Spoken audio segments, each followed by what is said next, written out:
Hello.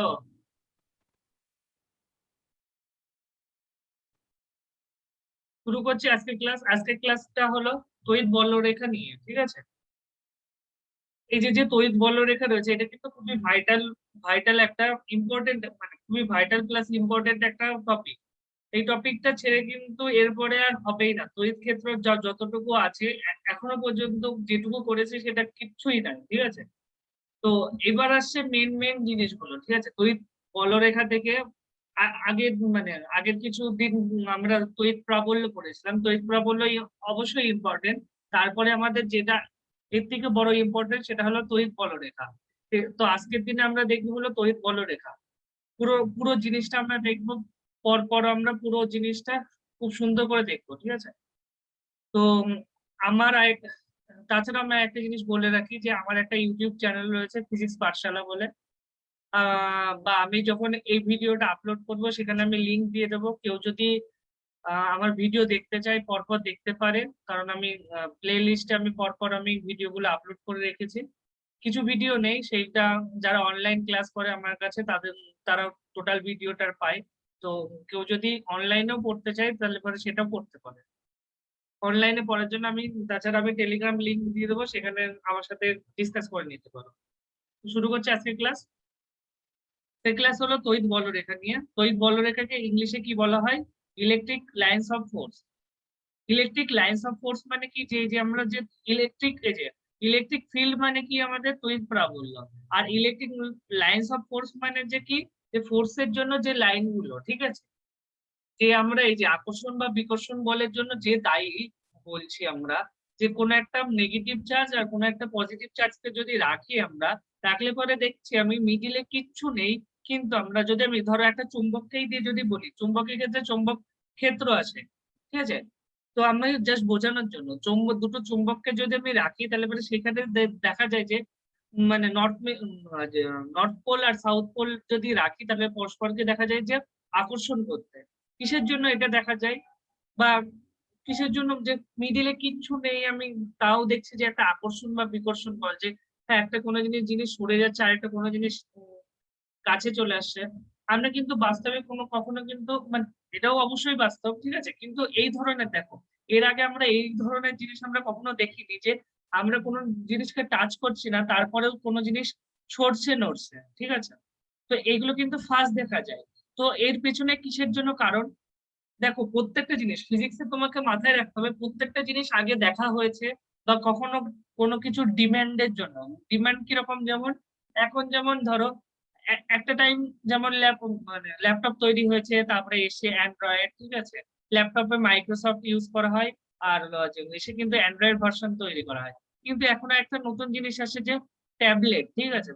ফোনের যে tablet, সেখানে কিন্তু দুটো জিনিসকেই একসাথে ইউজ করা হচ্ছে। কিসের জন্য? আমরা দেখেছি যে এই দুটোকে যদি আমরা ইউজ করতে পারি তাহলে কিন্তু আমরা আরো অনেক ফিচার্স পাবো, ঠিক আছে? আমরা অ্যান্ড্রয়েডের যেমন বিভিন্ন অ্যাপ গুলোকে আমরা ইনস্টল করতে পারি, কিন্তু মাইক্রোসফটে কিন্তু সমস্ত অ্যাপ কিন্তু আমাদের ফ্রি নয়। তার জন্য কিন্তু এই দুটোকে ইউজ করা হয়। এগুলো কি কি আমরা প্রত্যেকদিন কোনো একটা জিনিস আমরা তৈরি করলাম, সেটা ইউজ করে দেখছি যে না, এটার এই পয়েন্ট গুলো যদি আমরা পাই তাহলে পরে আরেকটু ভালো হয়। তো সেই পয়েন্টের ভিত্তিতে কিন্তু নতুন জিনিস তৈরি করা হয়। সেরকম প্রত্যেকটা জিনিস দেখা হয়েছে ফিজিক্সের, প্রত্যেকটা জিনিস দেখা বা কোনো কিছু ডিমান্ডের জন্য তৈরি হয়েছে। তো এখানে তড়িৎ বলরেখা আসলো কি করে? যে মানে এই কনসেপ্টটা আসলো কিসের জন্য? তো এই ক্ষেত্রে এটা তুমি ব্যাখ্যা কি করে দিতে পারো? সবার মনে কোশ্চেন আসলো যে দুটো চার্জ রয়েছে, সেই চার্জের মধ্যে আকর্ষণ, মিডিলে কিচ্ছু আমি দেখতে পাচ্ছি না, তারপরেও তাদের মধ্যে একটা আকর্ষণ, যে একটা আরেকটার কাছে চলে যাচ্ছে বা একটা আরেকটা থেকে দূরে চলে যাচ্ছে। এর কারণ কি? তখন কি আমাদেরকে যে অনেক হলে তড়িৎ বলরেখার একটা কনসেপ্ট দেওয়া হয়। এবার তুমি বলতে পারো যে কনসেপ্ট তো বিভিন্ন রকমের হতে পারে।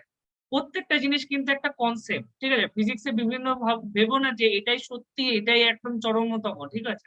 প্রত্যেকটা জিনিস একটা কনসেপ্ট দেওয়া আছে। সেই কনসেপ্ট এমন না যে ভুলভাল, ও তার পিছনে যুক্তি রয়েছে সমস্ত কিছু। যে জিনিসটা ধরা হয়েছে সেই জিনিসটা ধরে প্রত্যেকটা জিনিসকে আমি মানে তড়িৎ ক্ষেত্রে যে জিনিসগুলোকে আমি দেখতে পারি। তো আমি যদি কোনো নতুন জিনিস দিতে চাই তাহলে সেই জিনিসটা দিলে পরে আমাকে দেখাতে হবে যে তড়িৎ ক্ষেত্রে যতগুলো জিনিস আমি প্র্যাকটিক্যালি দেখতে পাই প্রত্যেকটা জিনিস আমার হ্যাঁ ওই জিনিসটা ধরলে পরে চলছে। সেরকম তড়িৎ বলরেখা এটা একটা কনসেপ্ট জাস্ট, ঠিক আছে। এরকম বিভিন্ন হয়তো কনসেপ্ট এসেছিল, কিন্তু তার মধ্যে এটা হলো সব থেকে বেটার কনসেপ্ট, ঠিক আছে, যেটা দিয়ে আমরা অনেক কিছু এক্সপ্লেন করতে পারি।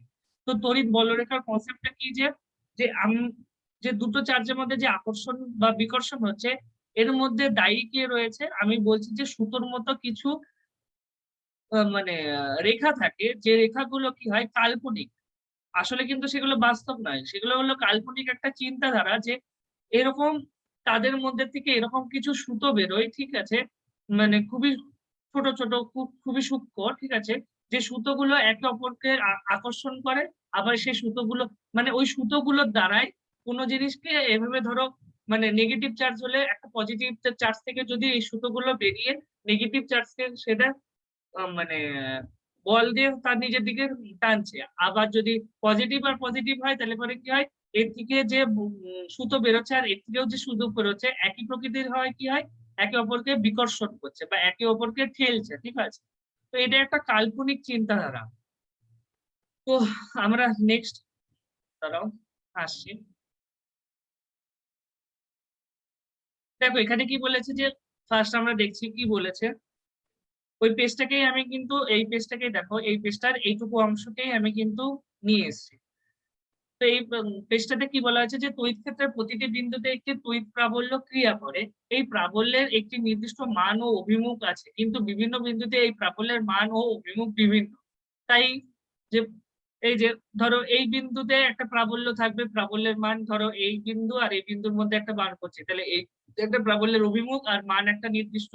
কিন্তু যদি এই বিন্দু হয় তাহলে সেই ক্ষেত্রে আলাদা হবে, যেটা বাস্তবে তাই হয়, যে কোনো একটা বস্তু রয়েছে আর একটা বস্তু রয়েছে, এদের মধ্যে কিন্তু প্রাবল্য মানে এদের মধ্যে দেখালো আধান রয়েছে, তো এদের মধ্যে কিন্তু এই তড়িৎ ক্ষেত্র তড়িৎ প্রাবল্য ক্রিয়া করে, সেই ক্ষেত্রে কিন্তু বিভিন্ন বিদ্যুৎ ক্ষেত্রে বিভিন্ন রকম হয়।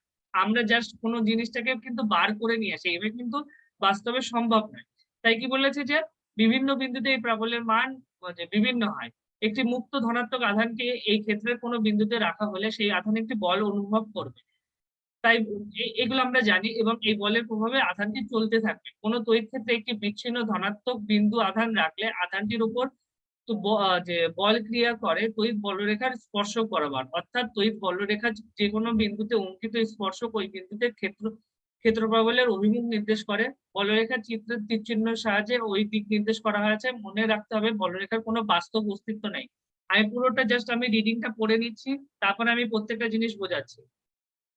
যে বলরেখাগুলির এই যে বলরেখাগুলির কোনো বাস্তব অস্তিত্ব নেই। বলরেখা মানে কি, তুমি জাস্ট ভাবো যে খুবই সূক্ষ্ম সূক্ষ্ম সুতো, ঠিক আছে, যে সুতোর মাধ্যমে কোনো চার্জকে আকর্ষণ মানে টানছে নিজের দিকে, আবার খুব সে অন্য কোনো একটা চার্জকে তার নিজের থেকে দূরে সরিয়ে দিচ্ছে। এটা কি একটা এর কোনো কিন্তু বাস্তব অস্তিত্ব নেই। আর এটা কিন্তু বিজ্ঞানী ফ্যারাডে এই মানে এই বলরেখার যে অনেক বলে কনসেপ্টটা দেন। তাই কি বলেছে বিজ্ঞানী ফ্যারাডে দুটি আহিত বস্তুর মধ্যে আকর্ষণ বা বিকর্ষণ ক্রিয়া ব্যাখ্যা করার জন্য বলরেখা কল্পনা করেন। দেখো বলা হয়েছে কিন্তু বারবার কল্পনা করেন, এবং বলরেখাগুলি কতগুলি নির্দিষ্ট ধর্মের উপর উল্লেখ মানে নির্দিষ্ট ধর্মের উল্লেখ করে, বলরেখাগুলি কিছু নির্দিষ্ট ধর্ম উল্লেখ করে। তো এইটুকু তো আমাদের বোঝা গেল যে এটা একটা কাল্পনিক জিনিস, বাস্তবে এর কোনো অস্তিত্ব নেই। এইটুকু হলো। তার আগে যেটা বলা হয়েছে, দেখো বলেছে একটি তড়িৎ ক্ষেত্রে একটি বিচ্ছিন্ন, যদি বিচ্ছিন্ন মানে কি একটার সাথে আরেকটার কোনো নেই, মানে কানেকশন নেই, ঠিক আছে, কানেকশন নেই, বিচ্ছিন্ন মানে আমি আলাদা করে একটা মানে নিয়ে এসছি আমি, ঠিক আছে, সবার থেকে বিচ্ছিন্ন করে নিয়ে এসে। এই ধনাত্মক যদি আধান থাকে, বিন্দু আধান রাখলে কি হয়, আধানটির উপর একটি কোনো একটা তড়িৎ ক্ষেত্র রয়েছে, ধরো এরকম একটা তড়িৎ ক্ষেত্র সৃষ্টি হয়েছে কোনো একটা সোর্স চার্জ প্লাস কিউ রাখার জন্য। এর মধ্যে যদি আমি অন্য একটা যদি এই যে ধনাত্মক বিন্দু আধান রাখি, তাহলে রাখলে পরে কি হয়, যে আধানটির উপর বল ক্রিয়া করে, এটুকু আমরা জানি। বল তো ক্রিয়া করছে। তো আমি কি বলেছি, যে যে এই যে প্লাস কিউ থেকে তার মানে কি সুতো সুতোর মতো কিছু বলরেখা তৈরি হবে, কিছু বলরেখা চারিদিকে তৈরি হচ্ছে। তো এই সুতোগুলো গিয়ে কি কি করবে, এর উপরে একটা বল তৈরি করবে, বল দেবে কিন্তু। তাহলে বল দিলে পরে কি বলছে, যে বল দিচ্ছে, তো আমি নতুন কি বলরেখার কনসেপ্ট নিয়ে আসছি। তাহলে পরে বলরেখার যে কনসেপ্ট নিয়ে আসি, দেখো আমি বলেছি যে জিনিসটার কনসেপ্ট নিয়ে আসে সেই আগের গুলোকেও কিন্তু ব্যাখ্যা আমাদেরকে করতে হয়। তো যে এই যে আমি বলছি সরু সুতো কিছু এখান থেকে তৈরি হয়ে যে এর উপর আসছে। তো তো তাহলে পরে আমাদের দেখো একটা তড়িৎ প্রাবল্য বা বলের একটা অভিমুখ ছিল। তার মানে সেই ক্ষেত্রে তাহলে বলের অভিমুখ কি হবে বা যে তড়িৎ প্রাবল্যেরও অভিমুখ কি হবে? এখানে কি বলা হয়েছে যে সেটা কি হবে যে তড়িৎ বলরেখার স্পর্শক বরাবর। স্পর্শক কি হয়? ধরো একটা একা বিভিন্ন রয়েছে। স্পর্শক টানতে গেলে পরে কি হয়? কোন একটা বিন্দু আমাদেরকে সিলেক্ট রাখতে হয়। কোন বিন্দুতে আমি স্পর্শক টানবো সেটা দেখতে হবে। সেই বিন্দুতে স্পর্শক টানলে পরে শুধুমাত্র সেই বিন্দুতে পাস হবে। আর কোনো কাউকে টাচ করবে না। ওই কার্ভটার আর কোনো বিন্দুকে টাচ করবে না। যদি ধরো এরকম দেখা হয়, আমার যদি এই পয়েন্টটা স্পর্শক টানতে হয়, তাহলে এই স্পর্শক টানতে গেলে পরে কিন্তু শুধু ওই বিন্দু দিয়েই যাবে, আর অন্য কোনো বিন্দু দিয়ে যাবে না। তাই বলেছে যে এই যে নতুন যে বলরেখার যে আমি কনসেপ্ট দিচ্ছি, সেই ক্ষেত্রে কি যে বলের অভিমুখটা তাহলে কি হবে? সেটা বলরেখার স্পর্শক বরাবর। মানে কি কোন একটা বিন্দুতে ধরো এরকম বিভিন্ন সরু সুতো বেরিয়েছে। এবার যদি আমাকে ধরো যদি বলছে বলের অভিমুখ কি হবে, তাহলে এখানে আমাকে একটা স্পর্শক টানতে হবে। স্পর্শকটার অভিমুখ যেদিকেই হবে সেদিকেই হলো যে হলে আমাদের তড়িৎ প্রাবল্যের অভিমুখ বা তড়িৎ বা যে বলের অভিমুখ। ঠিক আছে, আপাতত এইটুকু পর্যন্ত থাক। এবার আমরা কি নেক্সট আসি, আমরা এদের ধর্ম থেকে আমি টোটাল এই জিনিসটা আমি বুঝতে হবে। তার জন্য আমি ধর্মে আগে আসার চেষ্টা করছি। জাস্ট এইটুকু জেনে রাখো। এবার নেক্সট আসি তড়িৎ বলরেখার এই যে ফার্স্ট ধর্ম। এগুলো কিন্তু প্রত্যেকটা ইম্পর্টেন্ট, দিতে পারে কিন্তু ছোট ছোট জিনিস দিতে পারে বা ছোট ছোট শর্ট কোশ্চেনে দিতে পারে। কিছু কিছু কোশ্চেন কিন্তু এখান থেকে এমনিও আসে। তো এখানে কি বলছে তড়িৎ বলরেখার ধর্ম। তড়িৎ বলরেখার ধর্মে কি বলেছে যে তড়িৎ বলরেখাগুলি ধনাত্মক আধান থেকে শুরু করে ঋণাত্মক আধানে শেষ হয়। কোনো পরিবাহী অভ্যন্তরে কোনো বলরেখা থাকতে পারে না। একটি বিচ্ছিন্ন ধনাত্মক আধানের ক্ষেত্রে বলরেখাগুলি আধান থেকে নির্গত হয়ে অসীমে গিয়ে শেষ হয় এবং বিচ্ছিন্ন ঋণাত্মক আধানের ক্ষেত্রে বলরেখাগুলি অসীম থেকে এসে আধানের উপর শেষ হয়। তড়িৎ বলরেখা বদ্ধরেখার। তো এখানে কি বলেছে দেখো, আমি বলছি এতক্ষণ পর্যন্ত আমি বলছিলাম যে এই যে একটা চার্জ রয়েছে আর একটা চার্জ রয়েছে, তাদের মধ্যে আকর্ষণ বা বিকর্ষণ হচ্ছে। এবার তারপরে আমরা কি দেখছি যে এই চার্জের জন্য তড়িৎ ক্ষেত্র সৃষ্টি হচ্ছিল। এবার তার মধ্যে যদি কোন একটা বিন্দুতে যদি আমি একটা একক আধান নিয়ে আসি, তার উপর একটা যে বল, সেই চার্জ একটা বল অনুভব করবে। আর এই চার্জের জন্য একটা তড়িৎ ক্ষেত্র প্রাবল্য আমি পাবো। এই পর্যন্ত আমরা দেখে এসেছি, কিন্তু এখনো পর্যন্ত আমাদের পুরো কনসেপ্টটা ক্লিয়ার ছিল না। যে তড়িৎ ক্ষেত্র হলো আচ্ছা ঠিক আছে, কিন্তু তাও আমাদের মধ্যে একটা ডাউট ছিল যে আমাদের আকর্ষণ বা বিকর্ষণ বল কি করে হচ্ছে, ঠিক আছে, টাচ হচ্ছে না তারপরেও। তো এখানে এখনো মানে ফার্স্ট এলাম, বুঝতে পারলাম যে হ্যাঁ আচ্ছা ঠিক আছে, যে এই আধানগুলোর থেকে কিছু সুতো তৈরি হচ্ছে বা মানে কিছু বলরেখা তৈরি হচ্ছে। যে বলরেখা গুলোকে যদি বুঝতে হয়, জাস্ট তুমি একটা ভাবো যে ওখান থেকে কিছু সুতো তৈরি হচ্ছে, যে সুতোগুলোর মাধ্যমে অন্য একটা চার্জের উপর সেই সুতোগুলো গিয়ে পড়ে। এবার সেটা যদি নেগেটিভ হয় তাহলে সেটাকে আকর্ষণ করলো, মানে যদি বিপরীত আধান হয় তাহলে সেটাকে টেনে নিয়ে আসবে নিজের দিকে ওই সুতোগুলো। আর যদি সেটা একই প্রকৃতির হয় তাহলে ওই সুতোগুলোকে কি সরিয়ে দেবে। ঠিক আছে, তো এটা হলো এক এই কনসেপ্ট। এরপরেও কিন্তু একটা জিনিস থেকে যায়, তাহলে পরে কিরকম ধরনের হয়, মানে মানে তাও একটা জিজ্ঞাসা চিহ্ন তাও একটা জিজ্ঞাসা থেকে যাচ্ছে যে তাহলে সেগুলোকে দেখতে কিরকম হবে বা সেগুলো কিরকম ধরনের হয় বা এর ধর্ম আর কি কি হতে পারে। ঠিক আছে, তো সেই জিনিসগুলো আমাদের এখান থেকে মানে সমস্ত কোশ্চেনের অ্যান্সার এই ধর্মগুলো থেকেই আমরা আসবে। এখানে ফার্স্ট ধর্ম কি বলেছে যে ধনাত্মক আধান থেকে কি হবে, বলরেখা বাইরের দিকে যেতে থাকে। বলরেখা মানে কি বলছে ধনাত্মক আধান থেকে শুরু করে ঋণাত্মক, তার মানে কি একটা যদি আমি ধনাত্মক একটা যদি বিচ্ছিন্ন আধান রাখি, ধনাত্মক আধান রাখি, সেখান থেকে তড়িৎ বলরেখা বাইরের দিকেই যায়, মানে বাইরের দিকে যাবে, মানে এখান থেকে সুতোগুলো তৈরি হয়ে বাইরের দিকে অভিমুখ হবে, মানে বাইরের দিকে ওরা ছড়ানোর চেষ্টা করবে। আর যদি আমি একটা বিচ্ছিন্ন আধান রাখি, বিচ্ছিন্ন ঋণাত্মক আধান যদি রাখি, তাহলে সেক্ষেত্রে দেখা যাবে যে কোথাও থেকে ওই সুতোগুলো এর এর ভেতরে আসছে বা এখানে গিয়ে শেষ হচ্ছে, ওই সুতোগুলো শেষ হচ্ছে। দেখো এবার তাহলে দেখো নেগেটিভ থেকে কিন্তু তোমার দেখো পজিটিভ থেকে কোশ্চেন আসছে না, কিন্তু নেগেটিভ থেকে কোশ্চেন আসতে পারে যে বলরেখাগুলো এর মধ্যে প্রবেশ করে। এটা কিরকম করে হতে পারে, যে কোথা থেকে বুঝতে পারছি না। ঠিক আছে, আমরা জানি যে আধান থেকে বলরেখা সৃষ্টি হয়, আবার এখানে আমি দেখছি যে বলরেখাগুলো এখানে এসে শেষ হচ্ছে, মানে এখান থেকে ডাইরেক্ট সৃষ্টি হয়ে বাইরের দিকে যাচ্ছে না। তো এখানে কিন্তু এই কোশ্চেনটা আসতে পারে। তো এটাকে বোঝানোর জন্য কি করানো হয়েছে যে আমরা প্রকৃতিতে সবসময় আমরা পজিটিভ আর নেগেটিভ দু ধরনের আধান আমরা দেখি, ঠিক আছে? এছাড়া কিন্তু হতে পারে না। তাহলে কি হয় সেই ক্ষেত্রে দেখা যায় কি যে একটা পজিটিভ আধান থেকে যে যে যে আমাদের তড়িৎ বলরেখা তৈরি হচ্ছিল সেই আধান সেই তড়িৎ বলরেখাগুলোই কিন্তু ওই নেগেটিভের মধ্যে প্রবেশ করে।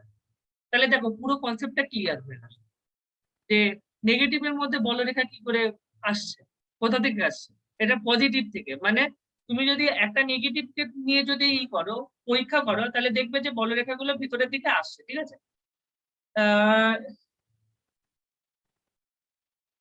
হ্যালো, না তো কি করে?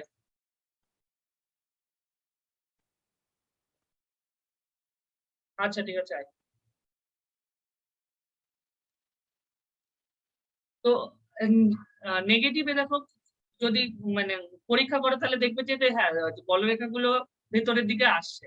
তো এটা আসছে কোথার থেকে, তার মানে ভেবে রাখবে যে প্রকৃতিতে কোথাও না কোথাও একটা পজিটিভ চার্জ রয়েছে, সেখান থেকে ওই তড়িৎ বলরেখাগুলো সৃষ্টি হয়েছিল যেগুলো এর মধ্যে যে ঢুকছে।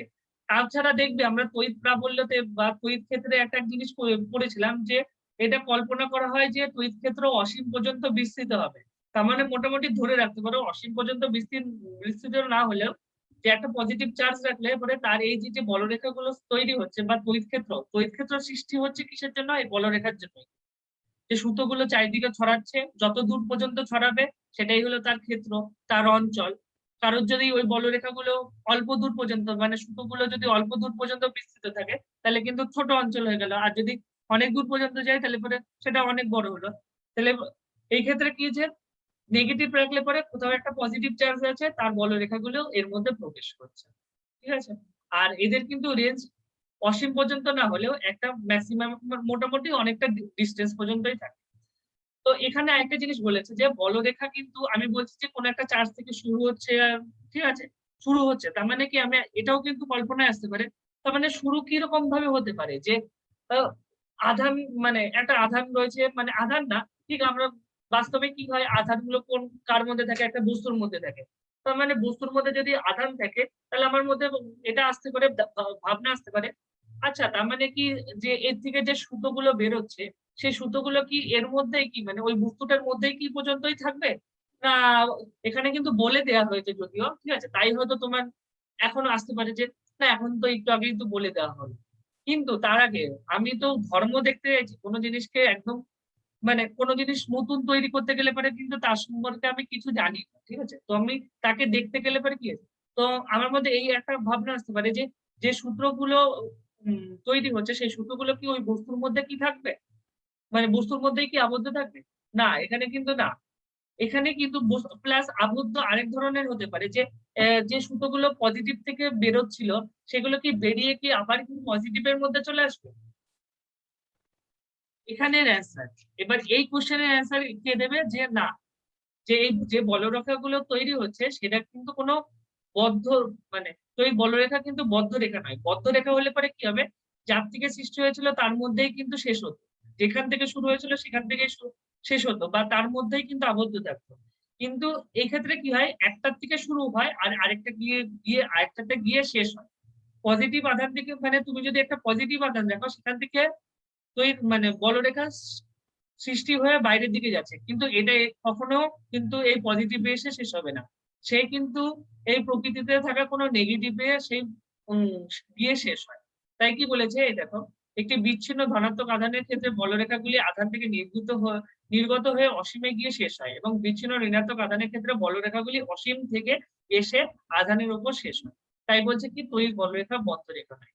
মানে পজিটিভ থেকে, এই যে পজিটিভ থেকে দেখো, পজিটিভ থেকে যে তড়িৎ বলরেখাগুলো এদের বিভিন্ন ডিরেকশন দেখো, ডিরেকশন বিভিন্ন ডিরেকশন, এগুলো কিন্তু এই এখানে এসে শেষ হচ্ছে। এবার দেখো এখান থেকে যে যেগুলো এই যে এক্সট্রা আরো কিছু বেরোবে এগুলো কোথায় গিয়ে, এগুলো কিন্তু অন্য একটা দেখালে এই পাশে দেখালে আরেকটা কোনো নেগেটিভ চার্জ হচ্ছে তার মধ্যে গিয়ে প্রবেশ করবে।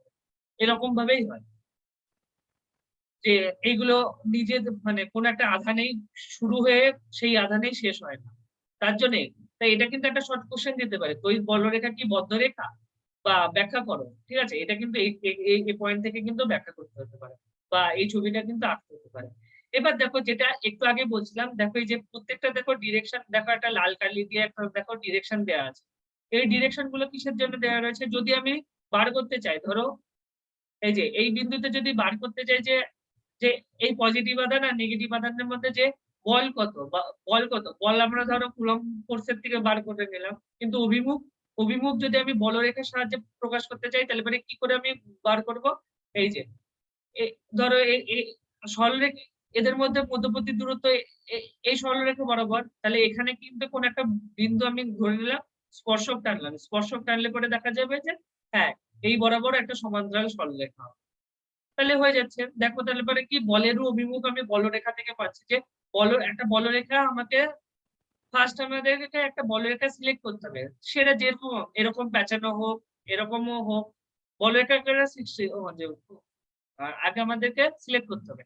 এবার আমাদেরকে দেখতে হবে যে কোন বিন্দুতে আমরা বল বার করতে চাইছি, সেই বিন্দু এই বিন্দুতে বার করতে চাইছি না এই বিন্দুতে বার করতে চাইছি সেটা দেখে নিতে হবে। সেখানে আমি স্পর্শক টানবো, স্পর্শক টানলে স্পর্শকের যে অভিমুখ যেদিকে হবে সেই দিকেই হবে বলের অভিমুখ। এবার যদি বলটা বার করতে চাই এইদিকে, তাহলে বলের অভিমুখটা দেখো এইদিকে হবে, স্পর্শক বরাবর এইদিকে হবে। বলটা যদি বার করতে চাই এইদিকে, তাহলে বলের অভিমুখ এই বরাবর এইদিকে হবে। সেটা দেখতে হবে, ঠিক আছে, যে কোন দিকে আমি বার করতে চাইছি। এটা গেল, ইরেজ করে দিলাম। রে বেরিয়ে গেল।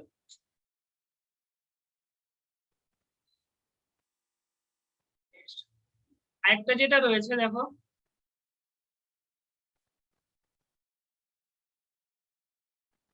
আরেকটা আছে যে দুটো বলরেখা কখনো পরস্পরকে ছেদ করে না।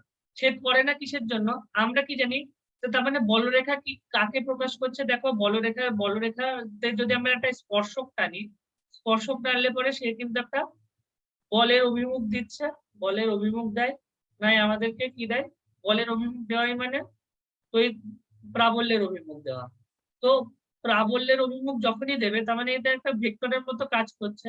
ভেক্টরের মতো কাজ করলে পরে কি হবে? তার মানে একটা বিন্দুতে সবসময় একদিকে হবে। যদি আমি কোন একটা বিন্দুতে বার করতে চাই যে এই বিন্দুতে অভিমুখ কত, বলের অভিমুখ কত হবে, সে কিন্তু যে কোনো একটা নির্দিষ্ট বলের অভিমুখকেই প্রকাশ করতে পারে। তাহলে এবার বলছে যে এবার কোশ্চেনটা বলেছে দুটো বলরেখা, তার মানে কি এই যে দুটো যে সুতোর মতো যে সৃষ্টি, মানে অসংখ্য তো বলরেখা তো তৈরি হয়, তার মধ্যে বলেছে যে দুটো বলরেখা কখনো দুটো মানে কি জাস্ট বোঝানোর জন্য, একের পরে কি থাকে, দুই আসে, দুইয়ের পরে তিন। দুটো বলরেখা যদি পরস্পরকে ছেদ না করতে পারে তাহলে তিনটেও করতে পারবে না, চারটেও করতে পারবে না, পাঁচটাও করতে পারবে না, মানে প্রত্যেকটা সিঙ্গেল সিঙ্গেল সিঙ্গেল থাকবে, কেউ কারোর সঙ্গে গায়ে লাগবে না। এখানে বলেছি যে কেন করতে পারে না, কিসের জন্য? যদি বলরেখা ধরো এখানে দুটো বলরেখা একে অপরকে এই বিন্দুতে ধরো ছেদ করেছে, তাহলে পরে বলেছে যে আমি যদি বার করতে চাই এই বিন্দুতে বার করতে চাই, যদি বলের অভিমুখ যদি বার করতে চাই তাহলে মানে বলের অভিমুখ কে দেবে? বলরেখার স্পর্শক। স্পর্শক যদি আমি টানতে চাই তাহলে দেখো দেখো এই বিন্দুতে দুটো স্পর্শক টানা হয়ে যাচ্ছে, আর দুটো স্পর্শক টানলে পরে দেখো অভিমুখ দুটো হয়ে যাচ্ছে, একই বিন্দুতে অভিমুখ আমাদের দুটো হয়ে যাচ্ছে। এটা কি করে সম্ভব? এটা তো সম্ভব হতে পারে না, কারণ স্পর্শক স্পর্শক আমি কিন্তু দুটো টেনে দিতে পারি। কারণ কি একটা কার্ভ এরকম রয়েছে, এই বিন্দুতে আমি কিন্তু ধরো এইভাবে একটা স্পর্শক টেনে দিলাম, ঠিক আছে, আর একটা এসে এরকম ভাবে হলো, তা আমার এই বিন্দুতেই করা, আমি কিন্তু একটা স্পর্শক টেনে দিতে পারি, এটা কিন্তু এই বিন্দুতেই যাবে, ঠিক আছে, স্পর্শক টেনে দিতে পারে, তার মানে দুটো স্পর্শক হয়ে গেল। তাহলে কি করে সম্ভব? তারা যেতে পারতো, কিন্তু কি আমাদের এটা কিন্তু আমাদেরকে একটা ভেক্টরকে বোঝাচ্ছে, তাই হবে না, কিন্তু একই বিন্দুতে দুই দিকে বলের অভিমুখ কি করে হতে পারে? এটা সম্ভব না। এটা কিন্তু আমাদের প্রথম থেকে ধরে রাখা হয়েছে যে ভেক্টরের জায়গাতেই আমরা পড়ে এসেছি। তো ভেক্টরের ধর্মের ক্ষেত্রে পড়ে এসি। তো সেখান থেকে আমি বলতে পারি যে এটা আমাদের সম্ভব।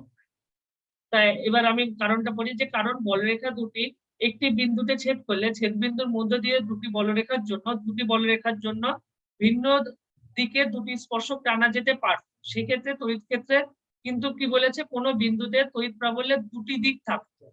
সেক্ষেত্রে তড়িৎ ক্ষেত্রে একটি বিন্দুতে যেমন এখানটায় বলছি তড়িৎ ক্ষেত্রে একটি বিন্দুতে তড়িৎ প্রাবল্যের দুটি দিক থাকতো। মানে ই এর অভিমুখ কিন্তু দুটো দিকে থাকা, এদিকে আর এইদিকে থাকতো দেখানো, বা এইদিকে থাকতো এইদিকে থাকতো, বিভিন্ন মানে দুটো অভিমুখ হয়ে যেত। একই বিন্দুতে যখন বার করতে চাইছি, ধরো এই ডিস্টেন্সের জন্য যখন আমি এই বিন্দুতে বার করতে যাই, মান আমার সেম, কিন্তু অভিমুখ আমার যদি চেঞ্জ হয়ে যায় তাহলে কিরকম হয়ে যাচ্ছে না? আমাদেরকে একটা জায়গায় সেম ডিস্টেন্সের ক্ষেত্রে আমাদেরকে একই ভ্যালু দেবে, ওই একই যদি পয়েন্ট আমি বার করতে চাই, কিন্তু আমাদের দুটো যখন ডিরেকশন দিচ্ছে তখন কিন্তু সেটা সম্ভব না। তাই বলছে দুটো দিক থাকতো যা সম্পূর্ণ অসম্ভব। এটা কিন্তু ইম্পর্টেন্ট একটা কোশ্চেন, এটা কিন্তু হোয়াটসঅ্যাপ কোশ্চেনেও পেতে পারো। তো আমি বলছি যে এই ধরনের কিন্তু ছোট ছোট এই ধর্ম থেকে ছোট ছোট কিছু কোশ্চেন আসতে পারে। আগের যেমন যেটা বললাম যে বলরেখা আবদ্ধ আবদ্ধ নয়, বদ্ধরেখা নয়। আর এটাতে কি দুটো বলরেখা পরস্পরকে ছেদ করতে পারে না, তার মানে কি প্রত্যেকটা বলরেখা একে অপরকে কিন্তু কখনো ছেদ করে না, মানে সিঙ্গেল অবস্থায় থাকে। কিন্তু অসংখ্য থাকে, মানে পরপর পরপর অনেক থাকে, কিন্তু কেউ কারোর গায়ে টাচ করবে না। এটা হয়ে গেল। এবার নেক্সট আমি আসি 3 নম্বর আর 4 নম্বরটা দেখো কি বলছে, যে তড়িৎ বলরেখাগুলি পরিবাহী পৃষ্ঠকে লম্বভাবে স্পর্শ করে। তড়িৎ বলরেখাগুলি টান করা স্থিতিস্থাপক সুতোর মতো দৈর্ঘ্য বরাবর হওয়ার চেষ্টা করে। বলরেখার এই ধর্মের সাহায্যে দুটি বিপরীত আধানের মধ্যে আকর্ষণ ব্যাখ্যা করা যায়।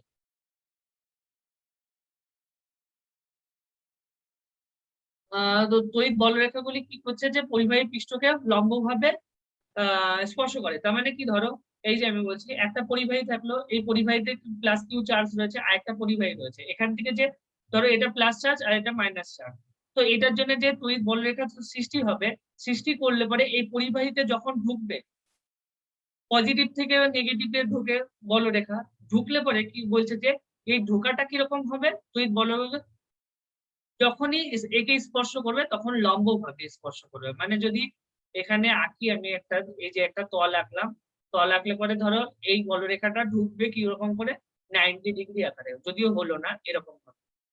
প্রত্যেকটা বিন্দুতে যখন এই যে এখানটায় যখন ঢুকবে তখন দেখা যাবে যে ডাইরেক্ট এরকম 90 ডিগ্রি করে ঢুকছে। তো তাই বলছে তড়িৎ বলরেখাগুলি পরিবাহী পৃষ্ঠকে লম্বভাবে স্পর্শ করে।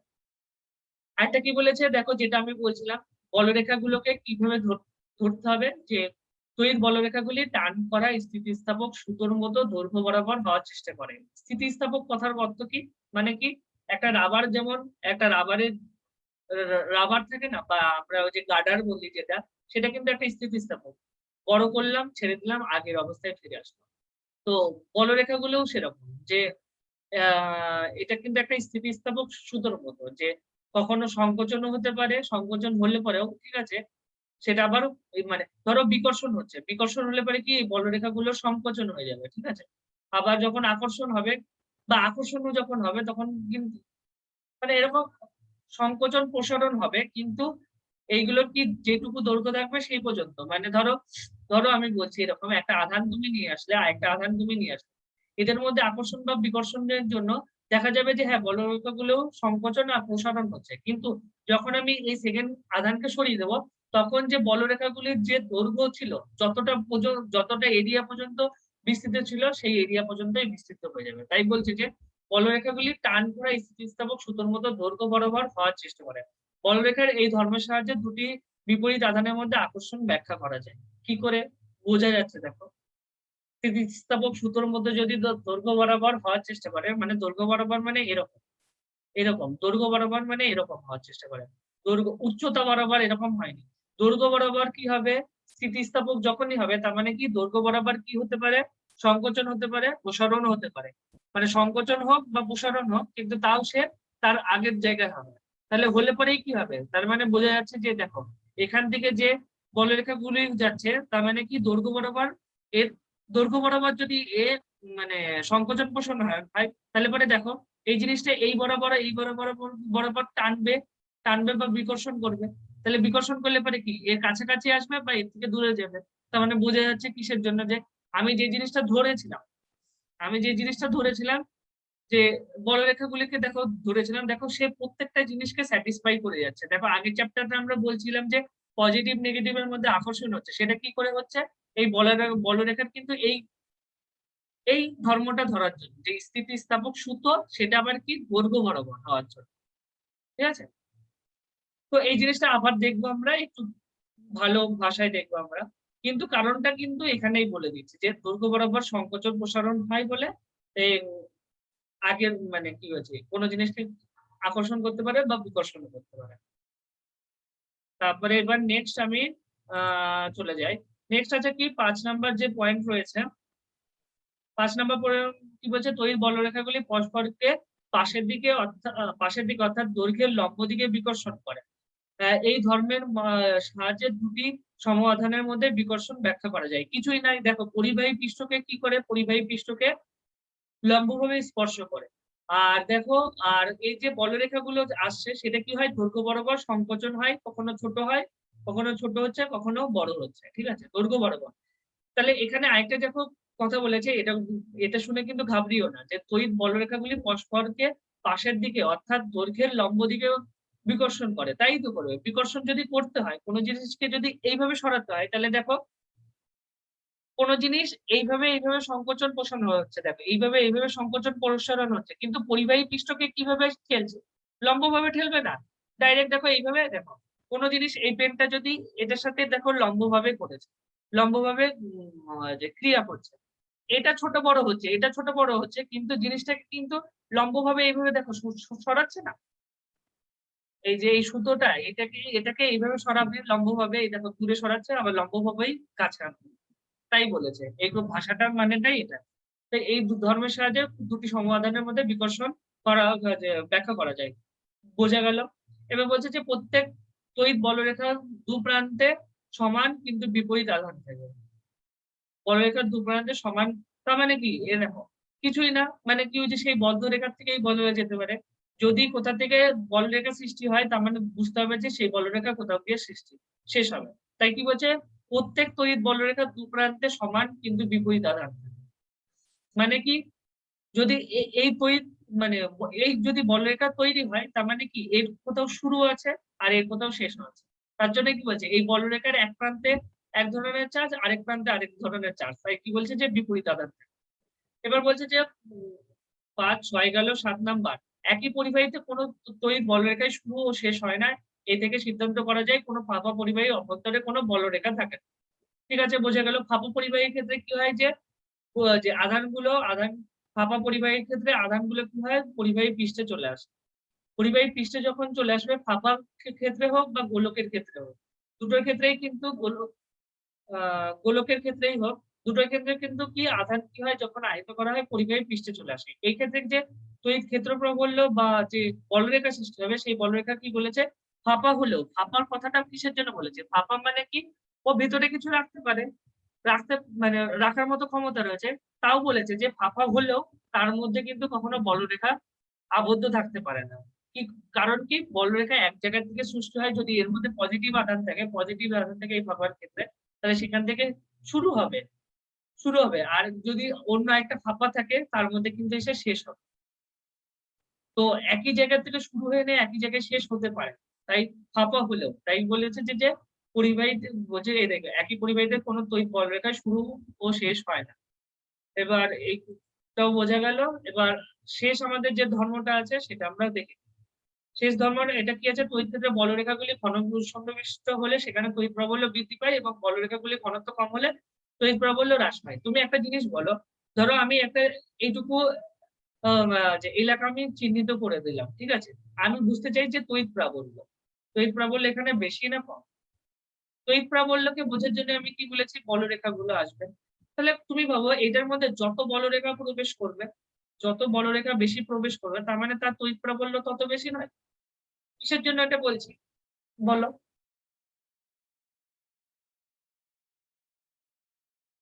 আমরা যদি কারোর সাথে একা মারামারি করতে চাই একা গেলাম আরেকজন একা থাকলো কিন্তু আমাদের সাথে যদি আরো অনেকে থাকে তাহলে আমাদের কি বাড়বে না? আমাদের ক্ষমতা আমাদের যে সেই বলের ক্ষমতাটা বাড়বে না আমরা তাকে আমরা বেশি মারতে পারবো না। সেরকম